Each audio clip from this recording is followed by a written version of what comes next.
Okay, here are some more exercises that involve all the exponent laws that you've learned so far.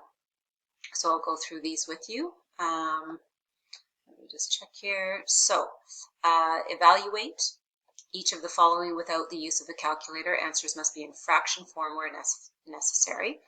So 5 to the 4th, well, we've done this when we were doing powers, so that's 625. Negative 5 to the 4th, remember a negative inside the brackets, if it's an even exponent, will be positive. Negative outside the brackets or outside of the number, so no brackets. The 4 only refers to the 5, so this would be negative 5 to the 4th, and 5 to the 4th is 625. So that's the only way you can get a negative.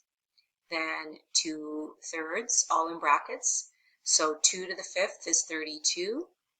3 to the 5th is 3 to the 5th is 243, sorry. Then a negative inside the bracket raised to the exponent 4 will be positive. So that's going to be 3 to the 4th, which is 81. 5 to the 4th, which is 625. Anything raised to the exponent 0 is 1. Anything raised to the exponent 0, that doesn't matter if it's negative, it's inside the brackets. So that whole thing has a value of 1. Different from this, that 0 only refers to the 5. So that's negative 1. Now negative exponents. So the negative, to make it a positive exponent, you have to flip the base. Okay, so 1 over 4 to the positive 3, which is 1 over 64. And then here, same thing, make it a positive exponent, so that's 1 over, keep the brackets around the base, and then evaluate that. So that's 1 over positive 16. Here, remember that only refers to the 2, so we've got a negative, and then it's 1 over 2 to the 4th, so that's negative 1 over 16. Then with a negative exponent on the base and the denominator, we need to make it a positive. That means it has to flip up to the numerator. So that's going to be 3 to the positive 2, which is 9. Here the 2 has no exponent on it, it stays, so keep it there. Do not flip the whole thing. That negative 3 makes this 5 go up to positive 3, so that would be 2 times 125, which is 250. 2 stays, do not flip the whole thing. That's different from this, where it's got brackets around the whole fraction. So we flip the whole fraction to make it a positive exponent. Then 7 cubed is 343. 2 cubed is 8. Here, again, to make it a positive exponent, we have to flip the whole fraction, keep the negative out front or up top. Then, because we're squaring a negative, it's going to be positive, and so that's going to be 25 over 16. Okay, all the rules are here on the right in case you forget, or you have that chart that we've gone through. Okay, express as a single power and then evaluate. So, single power, base stays the same, you add the exponents and then evaluate that. So 5 to the exponent 6 is 15,625. Why it doesn't keep this being smaller. Okay, and then this is like 4 to the 1. So 4 cubed times 4 to the 1 is 4 to the 4th. Still not doing what I want. I guess it is. So just don't forget about that 1 there. So 4 to the 4th is 256. Then multiplying powers with the same base, you keep the base the same, add the exponents. So 8 plus negative 6 is 2. 7 squared is 49. All of these bases are negative 3, so we keep the base the same. Add the exponent, so 6 plus negative 6 is 0. anything raised to the exponent 0 is 1. Here the base is 2. Excuse me. Base is 2. Add the exponents is -3. Make it a positive, make the exponent positive by flipping, taking the reciprocal. So that's going to be 1 over 2 cubed, which is 1 over 8. I'm going to go even smaller here. Then here we're dividing. So the base stays the same, and we subtract the exponents. So 8 squared is 64. Here, base stays the same, subtract the exponents. 6 cubed is 216. Here, remember that's an exponent of 1, so we subtract the exponents. That would be 10 to the 4th, which is 10,000. Then here, base the same, subtract the exponents. 4 minus, so remember 4 minus -3 is 7. Okay, so 2 to the 7 is 128. Here, base is 4. 6 minus 9 is -3. So that's really 1 over 4 to the positive 3. You can go straight to this if you notice that the exponent is larger in the denominator than the numerator. Then start with this, 4 to the 9. Subtract 6 will be 4 to the exponent 3 in the denominator, wherever you start from.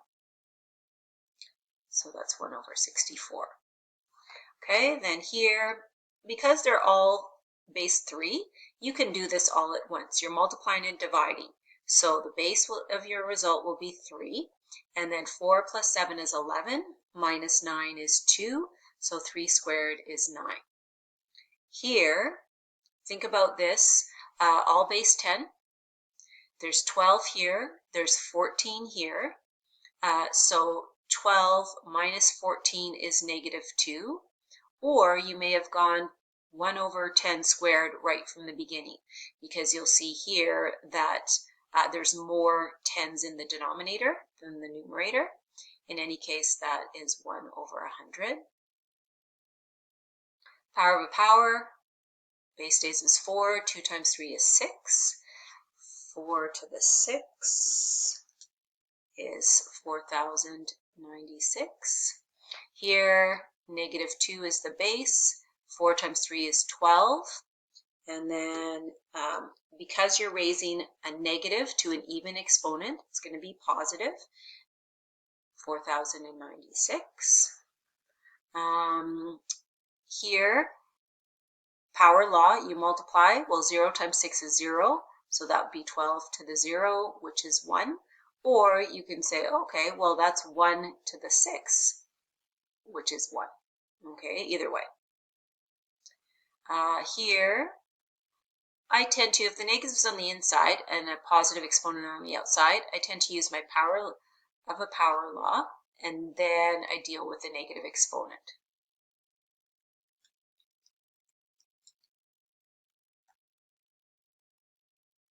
So then here, power of a power, -1 times -3 is +3.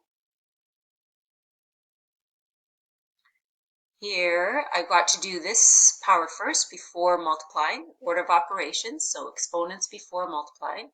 So I leave that. 3 cubed squared is 3 to the 6. Multiplying powers with the same base, add the exponents. Again, order of operations, so that's 2 to the 20. This be here, and then that be 2 to the -24. Then you're multiplying powers with the same base, so you add the exponents. That would be 2 to the -4, which is 1 over 2 to the +4, which is 1 over 16. Okay. Next, simplify expressed answers with positive exponents only. Okay, so we're actually reminding you. If it says simplify, you should do that anyway.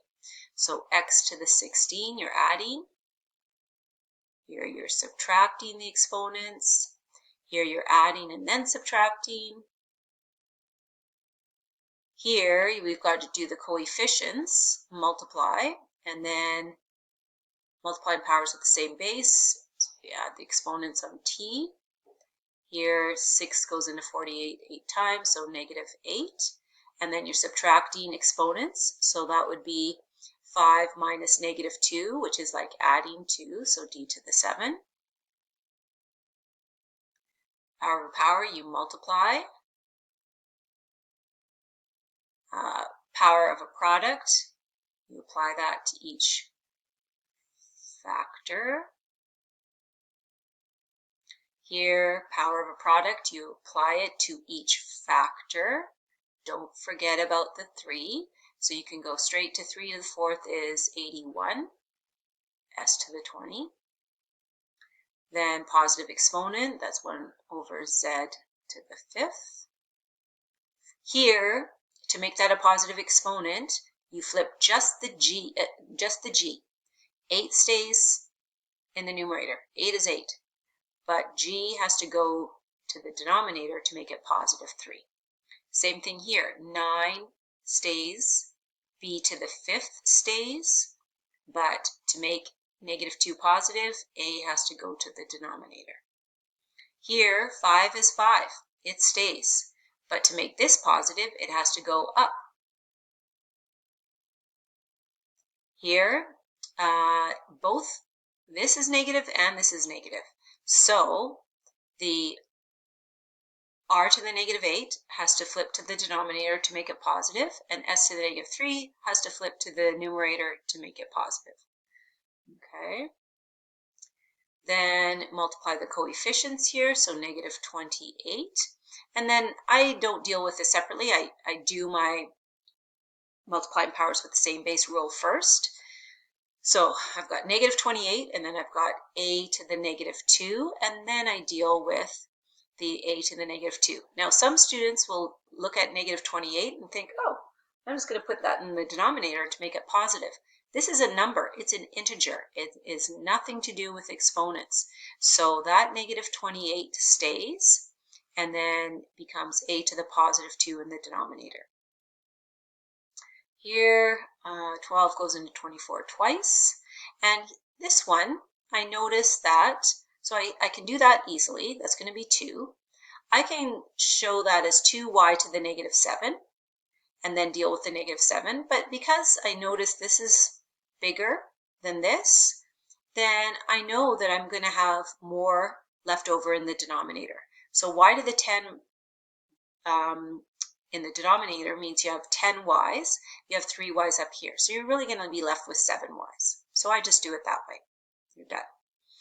Now, here, I could raise each factor to -2, but because they have positive exponents, I'm going to deal with the negative first. So 5p to the 4th to the +2, and then I'll have to do this over here. Evaluate that. So 1 over 5 squared is 25. P to the 4th squared is p to the 8.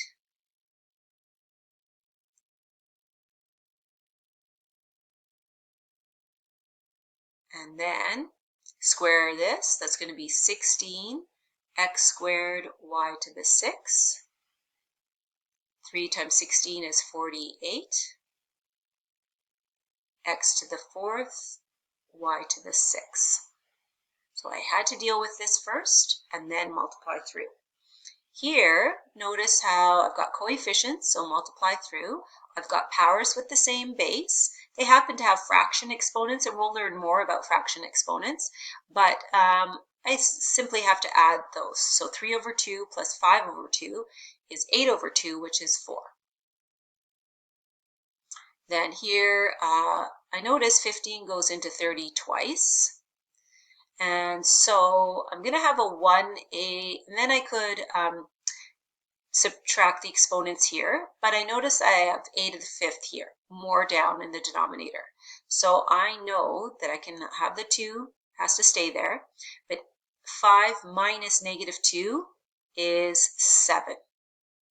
And that's only in one step rather than doing it in 2. The next one, we're raising everything to the exponent 5. Nothing can be simplified in that fraction, so 2 to the 5th is 32, x to the 5th over y to the 15. Here, 2 to the 8. So evaluate, don't forget about the 2. That's 256. And then x to the 3/4 times 8. So what's 3/4 times, sorry, x to the 3/4 raised to the exponent 8 means we multiply these exponents together. So that's going to be 24 over 4, which is 6. So that's x to the 6. Here, the coefficients, negative 14. M to the 4th, that's m to the 1. So that would be m to the 5th. N to the negative 2 times n to the negative 5 is n to the negative 7. Okay, again, only negative exponents. Everything else stays where it was. That'll be n to the 7 in the denominator. Here, I'm going to raise everything to the exponent 5, so a to the 20, b to the negative 10, c to the 5, and then deal with just the negative exponent. So that would be a to the 20, c to the 5, over b to the 10. Here, 6 goes into 12 twice, into 18 3 times. And then, so I know I will have a 3 up top. Then with the x's, actually I'll do this, 3 and 2. So I know I've done that part. X to the 5th divided by x to the negative 2, so you're subtracting the exponents. So that would be x to the 7, so that stays in the numerator. And then here I have more in the denominator, bigger exponent. So 6 minus negative 2 is 8, but in the denominator. Here, 3 goes into 18 6 times. And then here, I've got negative 5 6 and 7 6. So this is a bigger exponent in the denominator. So I'm going to start 7 6 minus negative, so 7 6 minus negative 5 6 is 12 6, which is 2. So that would be x squared. If you do it the other way around, you'll get x to the negative 2 up top, and then you have to take the reciprocal. Anything in the brackets raised to the 0 is 1. 10 times m to the 0, that 0 only refers to the m. So that's 10 times 1, which is 10. Here, 6z to the negative 2. So again, I'm going to go 1 over 6z to the positive 2, which is 1 over 36z squared. Then here, again, you might want to simplify within the brackets a little bit. 12 goes into 48 4 times. And so I know I have a 4 there. Notice I have more x's in the denominator. So I'll have x to the 5, and I have more y's in the numerator. Y cubed, all squared, and then square everything. So 16 y to the 6 over x to the 10. And then here, nothing that you can do, right? So I'll deal with my negative exponent by flipping. So that numerator and denominator do not change sign because I'm doing this to change the outside exponent sign. If I didn't have that and I changed this, then yeah, they would. So here, now I raise everything to the exponent 3, so that'll be 8, b to the 21, or 125, a to the 12. That's it.